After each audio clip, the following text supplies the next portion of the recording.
Brother, looking back at my career path, I could have sworn that I completely f***ed my life up based on the amount of positions that I quit and the amount of times I switched interests. I've worked as a grocery store clerk, a bouncer at multiple bars, a front desk attendant at a gym, a park ranger, a software developer, a janitor, and now my current position in local government. My current position pays a lot more than I've ever made before. The work environment is great. I have job security. I really enjoy what I do. And I don't wake up every day wishing a piano would fall on my head on my way to work. I detail how to get this type of job in my video here, which you can watch after this one. So to help you avoid being a lone wanderer in career purgatory, I made a diagram which I will not so cleverly call the career quadrants. And you need to have every one of these in order to find what I call your true career path, or TCP for short. And so the first quadrant is interest. How interested are you in this specific type of career? Look at all the things you've been interested in, including in your hobbies and career. Is there a common theme amongst them all? Notice how it does not say passion. Passion is not necessary, and in my opinion, it's not the perfect metric to measure for a career. I'm passionate about playing video games, traveling with my family, and eating pizza, but I don't think any of those things would make for a great career. The second quadrant is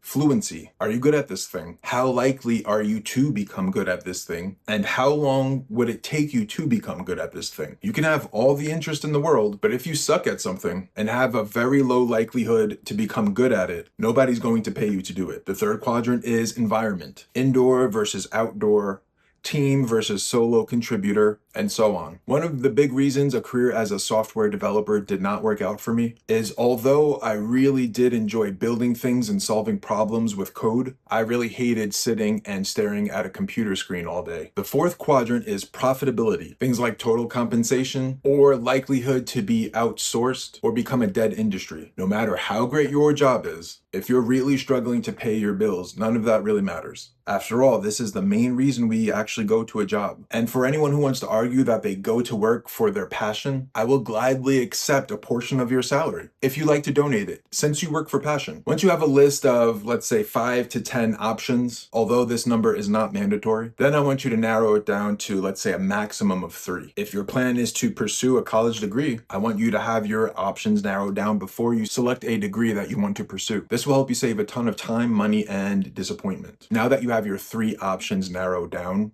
if you're having trouble selecting between the 3 of them, you might be able to try them out without actually having that particular job with the method that I mentioned at the end of this video. And after doing all of this, you should have your TCP figured out. Now you can use this diagram alone, or you can pair it with a concept that I learned from authors Ash Ali and Hassan Kuba in the book they wrote called The Unfair Advantage. In this book, the authors argue that success is not about hard work, but instead about identifying and leveraging your unique and unfair advantages, which includes factors like money, intelligence, location, education, expertise, status, and luck. Essentially what uniquely makes you, you. For me, amongst other things, it was the main position that I leveraged to get my current position, which was my previous position as a park ranger. And I also leveraged my college education and overwhelming interest in recreation and environmentalism, and a previous volunteer position as a camp counselor to originally get hired as a park ranger. So this is an exact plan for what to do if you're completely stuck and have no idea what to do in life. If you want to see more videos like this, go ahead and subscribe.